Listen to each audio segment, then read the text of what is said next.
Hello and I welcome you to Education Leopard. दोस्तों, आज हम लेकर आए हैं +1 CBSE का इंग्लिश का एक बहुत ही बेहतरीन चैप्टर सिल्क रोड। दोस्तों, बात करने वाले हैं सिल्क रोड के बारे में। क्या है इस चैप्टर की वैल्यू और क्या बताया गया है इस चैप्टर के अंदर, इस चैप्टर की थीम क्या है और स्टोरी क्या है, इसको जल्दी से निपटाएंगे। तो बने रहिएगा अंत तक हमारे साथ। तो दोस्तों, जो ये चैप्टर है सिल्क रोड, लिखा है निक मिडलटन ने, जो कि एक फ़िज़िकल जोग्राफर हैं। और मैं कहूँगा कि ये इतने ज़्यादा इम्पॉर्टेंट राइटर हैं क्योंकि एज अ फ़िज़िकल जोग्राफर ये 50 से ज़्यादा कंट्रीज़ को ट्रैवल कर चुके हैं। और इस चैप्टर में ये सिल्क रोड जो है, ये एक ऐसा लैंड रूट हुआ करता था जो साउथ एशिया को साउथ ईस्ट एशिया से जोड़ता था, यानी कि जो पर्शिया है या फिर अरेबिक पेनिनसुला है, इसके साथ जोड़ा करता था। इस सिल्क रोड के रूट के थ्रू ये एक्चुअली करते क्या हैं, ये दोस्तों एक यात्रा करते हैं, एक पिलग्रिमेज करते हैं, जो कि है कैलाश मानसरोवर की यात्रा। जो कैलाश पर्वत है, जैसा कि हम सभी लोग जानते हैं कि ये माना जाता है कि वहाँ पे शिव रहते हैं। तो दोस्तों, ये कैलाश मानसरोवर की यात्रा करते हैं, जिनमें इनका दोस्त भी इनके साथ होता है जिसका नाम था डेनियल, और इनको एक गाइड भी मिलता है जिसका नाम था सेटन। अब दोस्तों, ये दोनों के साथ ही ये अपनी यात्रा स्टार्ट करते हैं कैलाश मानसरोवर की तरफ, जो कि एक बहुत ही स्पिरिचुअल यात्रा मानी जाती है, खास करके एशियन कंट्रीज़ के अंदर। यानी कि अकेला इंडिया ही नहीं, इसके अंदर बांग्लादेश भी आता है दोस्तों, श्रीलंका भी आता है, और हमारे आसपास के देश जो हैं जैसे चाइना है, या हम ये कहें कि उज़्बेकिस्तान, कज़ाकिस्तान, जो कि हमारे नॉर्थ में जुड़ते हैं हमसे, ये देश भी इस यात्रा को बहुत वैल्यू देते हैं। हमारे राइटर हैं, यानी कि जो नरेटर भी हैं, वो अपने दोस्त डेनियल के साथ और ड्राइवर सेटन के साथ ये यात्रा शुरू करते हैं, जो कि ये कोरा करने जा रहे थे। अब दोस्तों, जो कोरा बताया गया है इस चैप्टर के अंदर, ये एक स्पिरिचुअल एक्टिविटी है जो कि बुद्धिस्ट मॉन्क करते हैं वहाँ पर, यानी कि कैलाश मानसरोवर में। तो कोरा को हम ये भी कह सकते हैं कि ये एक स्पिरिचुअल परिक्रमा की तरह होता है। तो दोस्तों, जैसे ही ये जर्नी स्टार्ट होती है तो हमें बताया गया है कि जो ड्राइवर है, यानी कि जो सेटन है, इसके नाम की स्पेलिंग है TSETAN। तो जो ये सेटन है दोस्तों, ये क्या कहता है कि हम समय पर पहुंच जाएंगे, रास्ता बहुत ख़राब होता है लेकिन हम फिर भी समय पर पहुंच जाएंगे अगर स्नोफॉल नहीं हुआ। लेकिन दोस्तों, जैसा एक्सपेक्ट किया जाता है वैसा होता नहीं है इनके साथ, क्योंकि आगे जाकर रास्ता बहुत ही ज़्यादा ख़राब होता है।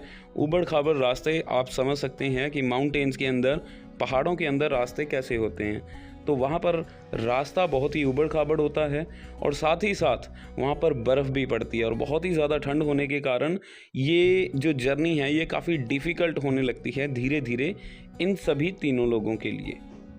अब जैसा कि हम जानते हैं कि पहाड़ों में नॉर्मली होता क्या है, जब हम ऐसी ट्रैकिंग के सफ़र पर जाते हैं या किसी पिलग्रिमेज के लिए जाते हैं स्पेशली, तो हम देखते हैं कि वहाँ के जो लोकल्स होते हैं उन्होंने टेंट्स वगैरह की सुविधा कर रखी होती है आने जाने वाले यात्रियों के लिए, और ये लोग होते हैं नोमैड्स। अब नोमैड्स कौन हैं?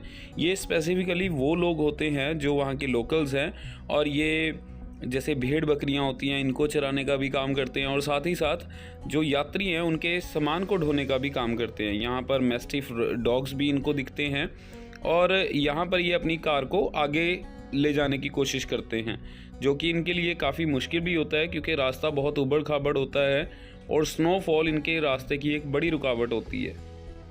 तो अब ये इन्हीं वादियों से होते हुए खूबसूरत नज़ारों को देखते हुए आगे चलते हैं, लेकिन जैसा कि मैंने बताया, रास्ता बहुत ही ख़राब होता है, और आगे चलने के बाद बर्फ़ पड़ती है जब, तो सेटन भी ये चीज़ कहता है कि ये अनएक्सपेक्टेड सा काम हो गया है, और उसकी वजह से रोड काफ़ी स्लिपरी हो जाते हैं। जो आगे जैसे जैसे रास्ता बढ़ता जा रहा था दोस्तों, वैसे ही वहाँ पर शार्प्स और टर्न्स काफ़ी शार्प होते जा रहे थे, और एक जगह पर जाकर तो ऐसा भी होता है कि इनकी गाड़ी रुक जाती है, और वहाँ पर डेनियल को और निक मिडलटन को, यानी कि हमारे नरेटर को, गाड़ी से उतरना पड़ता है, और सेटन उसको बड़े आराम से, बड़े ध्यान से वहाँ से क्रॉस करते हैं, क्योंकि एजिस बहुत तीखे होते हैं। वी ऑल नो कि पहाड़ों के अंदर जो रास्ते हैं वो कितने ख़तरनाक होते हैं।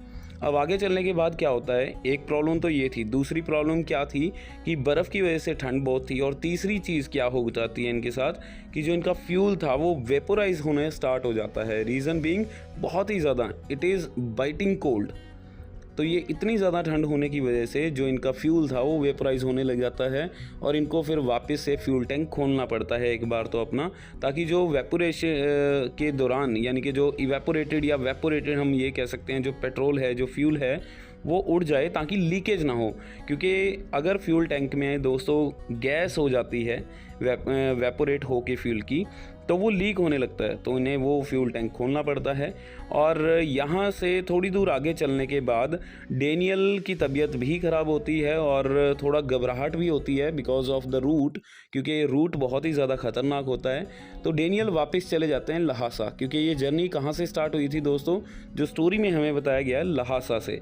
दोस्तों जो ये जगह थी लहासा, यहाँ से तकरीबन कुछ दूरी पर ये छोटा सा एक शहर था जहाँ पर ये अभी रुके थे, जिसका नाम था होर शहर वो था जहाँ से आपने ये मार्क कर लेना है, लिख लेना है कि होर नामक एक छोटे से शहर से, छोटा सा टाउन है जहाँ से वापस चले गए थे डेनियल।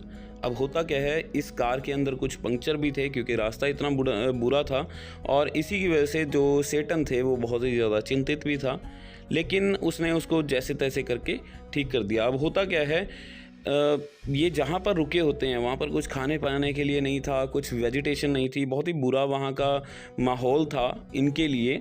तो अब होता क्या है, जो हमारा नरेटर है वहाँ पे चाय पीता है और वो जो आसपास का एक कैफ़े कह देते हैं हम, जो छोटी सी दुकान होती है वहाँ पर बैठ के चाय पी रहा होता है। और ये एक जो जगह थी ये काफ़ी अच्छी नहीं थी, आप समझ सकते हैं यहाँ पर, क्योंकि इनका खुद का जो इस समय पे सोचने समझने की जो शक्ति थी, ज़्यादा ठंड की वजह से ये बहुत ज़्यादा चिंतित थे, बहुत ही ज़्यादा इनका बुरा हाल हो रहा था। अब होता क्या है, उसी दिन ये चाय पीने के बाद वहाँ से यात्रा दोबारा स्टार्ट करते हैं। अब रात करीब 10:30 बजे के आसपास वो डार्चेन पहुँच जाते हैं। वो एक डार्चन के गेस्ट हाउस में रुकते हैं रात बिताने के लिए। और इस ठंड के बदलाव की वजह से, जो ठंड का मौसम था, इसमें बदलाव की जब होता है तो हम कहते हैं ना कि गर्म सर्द हो जाता है, इसी से ही हमारा नरेटर घिर जाता है और नरेटर को ये नरेटर को बुखार चढ़ जाता है और नाक में, जैसे हम कहते हैं ना, कंजेशन, यानी कि नाक बिल्कुल बंद हो जाता है ठंड की वजह से और सुन्न हो जाता है। और ये सारी रात जो हमारे नरेटर हैं यानी कि निक मिडल्टन, ये जागते रहते हैं। अब अगली सुबह क्या होता है, सेटन तिब्बती मेडिकल कॉलेज यहाँ पर है एक, जहाँ पर जाता है और तिब्बती किसी डॉक्टर के सलाह लेता है। वो एक ब्राउन कलर के लिफाफे में 5 दिन की दवाई लिख कर दे देते हैं नरेटर के लिए। अब पूरे दिन की दवा लेने के बाद होता क्या है, जो हमारा नरेटर है उसको कुछ अच्छा महसूस करता है, he felt good about his health. इसके बाद होता क्या है, जो सेटन था ये स्वास्थ्य की स्थिति को देख रहा होता है कि उसकी कैसी है हालत, ताकि उसको वो छोड़ भी नहीं सकता है और यहाँ से आगे भी नहीं चल सकता है। तो वो अब होता क्या है, ये दोनों वहीं पर ही रहते हैं, दार्चेन के अंदर ही रहते हैं अभी तक। अब चूँकि जो हमारा नरेटर है इसकी तबीयत बहुत ज़्यादा ख़राब थी, तो पास में ये देखते हैं कि वहाँ पे एक जनरल स्टोर होता है जहाँ पे रोज़मर्रा की जो हमारी चीज़ें होती हैं, जैसे कि ये नरेटर हैं जो जैसे अंग्रेज़ थे तो ऑब्वियसली ये स्मोकर भी थे। वहाँ पे इनको सिगरेट, साबु और जो नॉर्मल चीज़ें, रोज़मर्रा की जो चीज़ें यूज़ होने वाली होती हैं वो होती हैं, तो वहाँ से ये कुछ चीज़ें ख़रीदते हैं। और आफ्टरनून में यानी कि दोपहर में जो लोग थे वहाँ पे, वो पुल खोलने के लिए एक ख़राब हालत में पड़े टेबल के पास इकट्ठा होते थे नॉर्मली लोग। तो महिलाएं अपने बाल मतलब धोती रहती थी वहाँ पर, जो नॉर्मल लोकल्स हैं, ये मैं उनकी बात कर रहा हूँ, जो नॉर्मल वहाँ की महिलाएं थी, जो औरतें थी, वो सब बहते हुए पानी के अंदर ही अपने बाल धोते थे। और डार्चन की लेकिन एक बहुत ही समस्या थी, बहुत ही बड़ी समस्या क्या थी डार्चन के पास, कि इस जगह के आसपास कोई भी तीर्थयात्री और नहीं था इनके अलावा। तो स्थानीय लोगों के अनुसार जो तीर्थ यात्रा के कहते हैं ना कि चरम मौसम होता है, यानी कि पीक सीज़न जो होता है, उस समय पे ये जो एरिया है डार्चन का, ये यात्रियों से भर जाता था। लेकिन ये ऐसे समय पर आए थे जिस समय पर यात्रा का कोई पीक सीज़न नहीं था दोस्तों। तो आप समझ सकते हैं कि यहाँ पर एक अनजान जगह पर ये लगभग अकेले थे अपने साथ के। तो यहाँ पर इनको एक इंसान मिलता है, एक आदमी मिलता है जो उसी चाय के ठेले पे बैठा होता है। उसका नाम था नोरबू, जो चाइनीज़ सोशलिस्ट साइंस एकेडमी थी, उसके जो कास्टिस्ट होते हैं ना, साहित्य संस्थान जो होते हैं, जातीय साहित्य संस्थान बीजिंग में, वहाँ पे ये काम करता था, क्योंकि ये एक तिब्बती था, ये कोई इंडियन नहीं था। यहाँ पर मैं आपको बताना चाहूँगा, ये कोई इंडियन नहीं था, ये एक तिब्बती था जो कि साइंस के अंदर थोड़ा बहुत काम करता था, चीन के अंदर ही। तो अब दोस्तों क्या बताया गया है कि वे नायक को, हमारे जो यानी कि जो हमारा नरेटर है, इसकी तरह ही कोरा को पूरा करने के लिए आया था। तो दोस्तों ये भी डार्चन में इसीलिए आया था। जो नोरबू है वह थोड़ा मोटा था, थोड़ा फैट था और उसको चलने में थोड़ी प्रॉब्लम भी थी। तो हमारा जो नरेटर है, नरेटर ने कहा कि हम उसके साथ इस यात्रा पर चलते हैं। तो ये फैसला लिया जाता है कि ये लोग इसके साथ ही चलेंगे आगे। अब दोस्तों अंत में क्या होता है, जो हमारे नरेटर हैं वो सोचते हैं कि अब हम एक याक को रखते हैं। याक यानी कि सामान ढोने के लिए जो एनिमल्स यूज़ किए जाते हैं मोस्टली पहाड़ों के अंदर, माउंटेन्स के अंदर। तो ये एक याक को रखते हैं जिसके ऊपर ये सामान ढोते हैं अपना। अब नोरबू, जैसे कि मैंने पहले बताया, ये काफ़ी मोटा था। तो ये होता क्या है, जैसे कि ये चलने लगते हैं तो नोरबू यहाँ पर एकदम से गिर पड़ता है। जो मेज़ रखा हुआ था वहाँ पर गिर जाता है, मेज़ के पार गिर जाता है बल्कि, और बड़ी हिलेरियसली हंसता है, मतलब बड़ा खुल के हंसता है, ठहाके के साथ जिसको कहते हैं। और अंत में हमें बताया गया है लास्ट लाइन में कि उसका पेट भी बहुत बड़ा था। जैसे ही वो गिरता है तो उसका पेट देखता है नरेटर कि ये बहुत ही मोटा है। अब दोस्तों स्टोरी यहाँ पे ख़त्म हो जाती है। ये बड़ी अजीब सी चीज़ है कि ये एक ओपन एंडेड स्टोरी है। असल में यहाँ पे कोरा से रिलेटेड ना तो नरेटर ने कुछ ज़्यादा बताया है, ना ही कैलाश मानसरोवर से रिलेटेड कुछ ज़्यादा बताया है।